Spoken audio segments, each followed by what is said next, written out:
আসসালামু আলাইকুম। আজকের ভিডিওটা সকাল থেকে শুরু করছি। সকালে ঘুম থেকে আজকে তাড়াতাড়ি উঠে গিয়েছিলাম, 8টার দিকে উঠেছি। তাই সাদের আব্বুকে বললাম পরোটা নিয়ে আসতে, তাই পরোটা নিয়ে আসলো। এই তো পরোটা খাচ্ছি। ভাজিটা এদিকে এত একটা ভালো লাগে না, তারপরও কী করবো, বাড়ির সামনে তাই খেতেই হয়। দূরে এত সকালে যাওয়া হয় না পরোটা আনার জন্য। এই তো দেখেন এদিকে আনবির পরোটা নিয়ে গিয়েছে। ওদের দুই ভাইয়ের জ্বালায় আর বাঁচি না। এই তো এদিকে তো সে খাচ্ছে নিয়ে, আর এদিকে তো সে খেতে পারে না, টানাটানি করছে। খেতে পারুক বা না পারুক, টানাটানি শেষ হবে না, টানাটানি করতেই হবে। এত জ্বালাইলে কি হয়, খাওয়ার টাইমে ওদের জন্য কোনো শান্তি নেই। খাওয়ার টাইমে ওরা বেশি ডিস্টার্ব করে। এই তো আমি ডিম পোস্ট করে নিয়েছি, ডিম দিয়ে খাচ্ছি।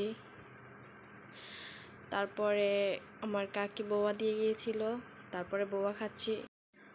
এই তো বৌয়া খেলাম। তারপরে দুপুর টাইমে কহি ভাজি রান্না করেছিল আম্মু, কহি ভাজি নিলাম। তারপরে রুই মাছ রান্না করেছিল আলু আর দুন্দুল দিয়ে। এই তো ভালো করে ভাতটা মেখে নিচ্ছি। এই তো একটু লেবু নিয়ে নিলাম। তরকারিটা অনেক মজা হয়েছিল।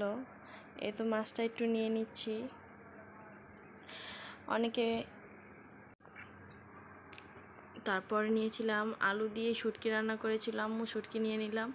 তারপরে লাউ নিলাম। বিকাল দিকে বের হয়েছিলাম। এই তো বাহিরের গাছপালা আবহাওয়া দেখতে দেখতে চলে গেলাম মুন্সিগঞ্জে। তারপরে পানিপুরি খেলাম। তারপরে একটা রেস্টুরেন্টে গেলাম, রেস্টুরেন্টটার নাম ছিল হাজি।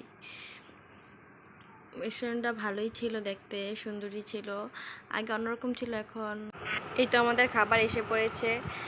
আমরা নিয়ে নিলাম খাবারটা এত খারাপ ছিল যা বলারও বাইরে।